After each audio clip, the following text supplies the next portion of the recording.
अस्सलाम वालेकुम गाइस, कैसे हैं आप सब। उम्मीद करती हूँ सब खैरियत से होंगे। मैं हूँ आर्यन मुगल।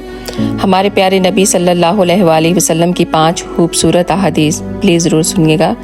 हमारे नबी पाक ने इरशाद फरमाया कि अगर शाम का खाना तुम्हारे सामने हो और उधर नमाज के लिए तकबीर होने लगे तो पहले खाना खा लेना। दूसरा, आपने इरशाद फरमाया कि जब तुम में से किसी इंसान को नमाज के दौरान जमाई आए तो जिस कदर मुमकिन हो उसे रोके, क्योंकि खुले मुंह में शैतान अंदर दाखिल हो जाता है। तीसरा, जिस शख्स की नमाज असर रह गई तो गोया उसके अहलो याल और उसका माल तबाह हो गया। चौथा, जुम्मा के दिन एक घड़ी ऐसी होती है कि उस दिन जो शख्स अल्लाह ताला से जिस चीज़ का भी सवाल करता है अल्लाह ताला उसको अता फरमा देते हैं, और ये घड़ी असर के बाद की होती है।